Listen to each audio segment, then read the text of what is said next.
حضرت عائشہ رضی اللہ تعالی عنہ نے بتلایا کہ ہم رسول اللہ صلی اللہ علیہ وسلم کے ساتھ بعض سفر غزوہ بنو المصطلق میں تھے۔ جب ہم مقام بیدا یا ذات الجیش پر پہنچے تو میرا ایک ہار کھو گیا۔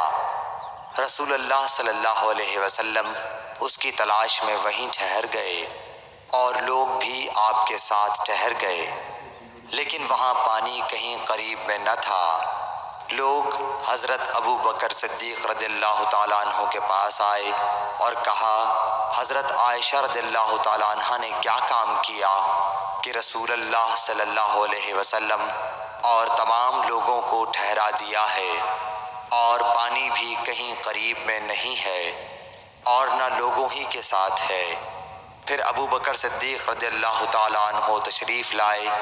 رسول اللہ صلی اللہ علیہ وسلم اپنا سر مبارک میری ران پر رکھے ہوئے سو رہے تھے۔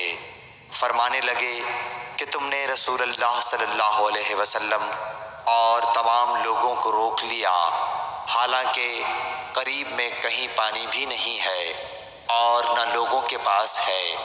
حضرت عائشہ رضی اللہ تعالیٰ عنہ کہتی ہیں کہ والد ماجد رضی اللہ تعالیٰ عنہ مجھ پر خفا ہوئے، اور اللہ نے جو چاہا انہوں نے مجھے کہا اور اپنے ہاتھ سے میری کوکھ میں کچوکے لگائے۔ رسول اللہ صلی اللہ علیہ وسلم کا سر مبارک میری ران پر تھا، اس وجہ سے میں حرکت بھی نہیں کر سکتی تھی۔ رسول اللہ صلی اللہ علیہ وسلم جب صبح کے وقت اٹھے تو پانی کا پتہ تک نہ تھا۔ پس اللہ تعالیٰ نے تیمم کی آیت اتاری اور لوگوں نے تیمم کیا۔ اس پر اسید بن حضیر رضی اللہ تعالیٰ عنہ نے کہا کہ اے آل ابی بکر، یہ تمہاری کوئی پہلی برکت نہیں ہے۔